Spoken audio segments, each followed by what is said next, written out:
Victoire 3-1 du Real Madrid face à Villarreal dans un match où le Real a complètement maîtrisé le match.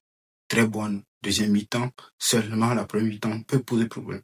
Salut les amis, bienvenue sur Brissatu pour une nouvelle vidéo. Et qui dit nouvelle vidéo, débrief du match du Real Madrid face à Villarreal.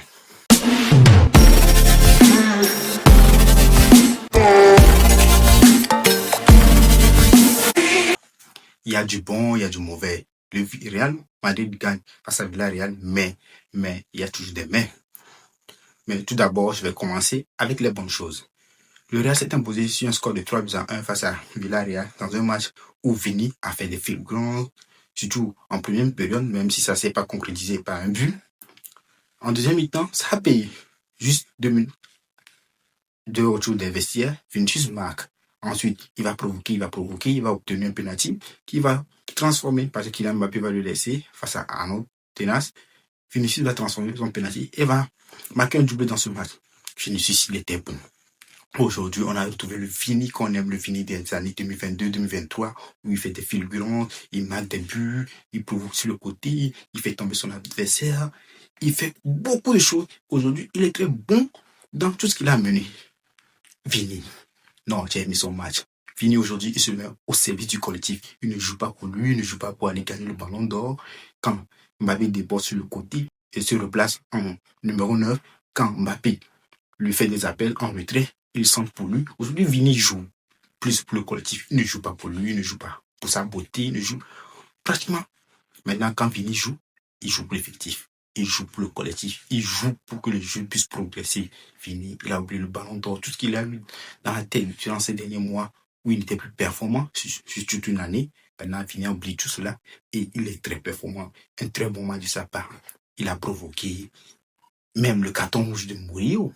Première action, Mourinho prend un jaune à cause de nous. Deuxième action, Mourinho prend encore un jaune et ça lui fait un rouge. Vinicius, qu'est-ce que je peux dire de ce joueur? Quand il est bon, il est inarrêtable. Il est intenable comme ce soir. Il est en pleine forme, il revit. C'est un phénix. Il renaît de ses cendres, quoi. Il a eu une saison catastrophique, chaotique, où il n'était pas bon.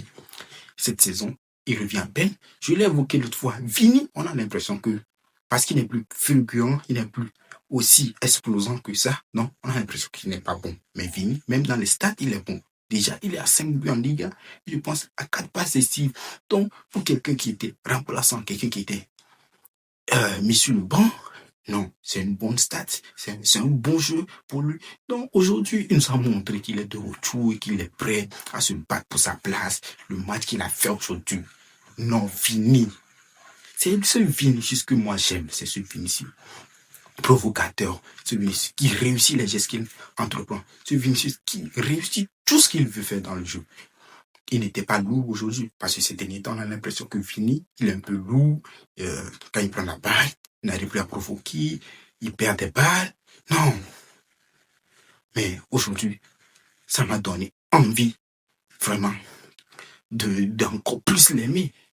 Ces derniers temps, c'était Mbappé qui soulevait le Real, mais aujourd'hui, on a vu, il a changé la physionomie du match. Première période, j'avais peur.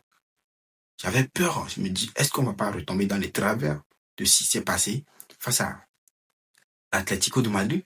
Et première période, sur un ballon lancé en contre-attaque par Villarreal, je peux dire tout d'abord que c'est Courtois qui nous sauve, parce qu'on aurait pu encaisser un premier but, mais il fait une bonne sortie et un arrêt. Donc, il permet au Real d'avoir une mainmise sur le match avant la mi-temps.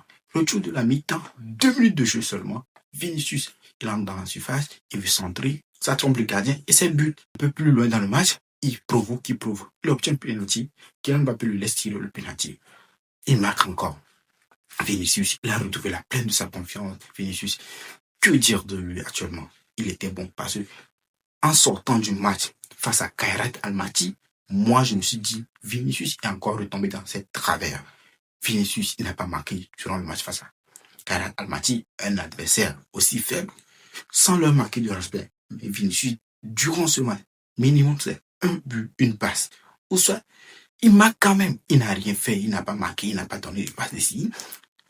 J'avais des doutes. Aujourd'hui, face à Villarreal, déjà, première mi-temps, il n'a pas marqué, mais C'était déjà bon dans le jeu.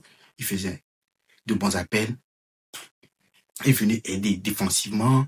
Il faisait les efforts nécessaires. Le pressing. Quand Mbappé venait sur le côté, lui, il repart au centre. De bonnes combinaisons. Il jouait pour Mbappé. Tout Vini, il marche dans le sens du collectif actuellement. Il veut plus les histoires de ballon d'or, je sais pas. C'est sorti dans sa tête.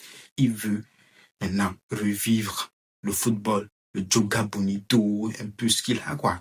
Et cette ferveur brésilienne où on aime plus le jeu que les stats. Donc aujourd'hui, j'ai retrouvé les sensations que Vini nous procurait, quoi.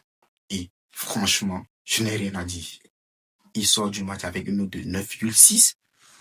Ça, pour revoir une telle performance de Vinicius, il faut remonter dans les années 2022, 2023, où Vini rayonnait, il faisait de belles choses. Mais aujourd'hui, on a retrouvé ce Vini. Maintenant, venons au mais que je disais. Il y a de bonnes choses, mais il y a de mauvaises choses également. Donc, Mbappé, qu'est-ce que tu cherches encore sur le côté gauche? Mbappé, quand Vini a la balle pour centrer, qu'est-ce que tu fais devant la surface? Faut aller dans la surface, c'est là-bas que tu es obligé de jouer, c'est là-bas que tu dois être pour que Vinicius puisse te centrer, mais toujours tu débosses sur le côté, tu viens proposer toujours sur le côté, je ne comprends pas.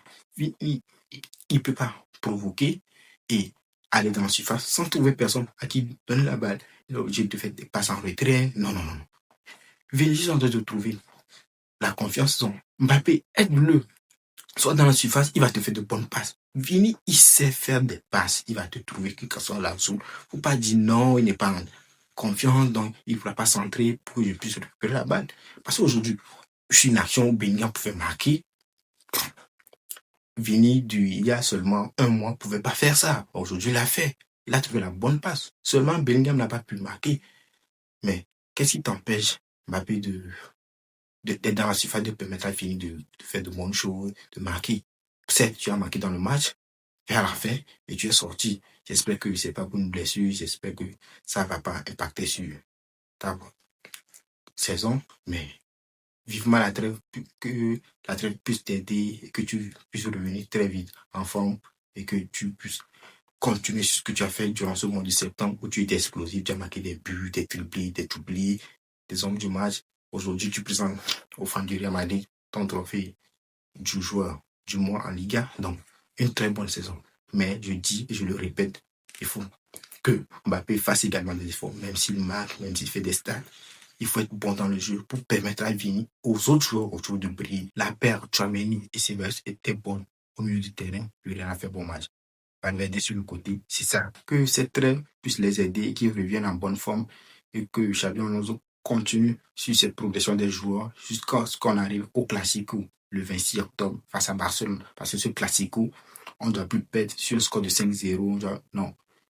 Quand même, il faut que le jeu soit équilibré. Il faut que le Real aussi propose un bon contenu. C'était ce que je voulais partager avec vous durant ce débrief. C'est Brice Atu. Ici, l'histoire continue. Abonnez-vous pour la suite. Et surtout, n'oubliez pas d'activer la cloche de notification pour ne rien manquer de nos prochaines vidéos.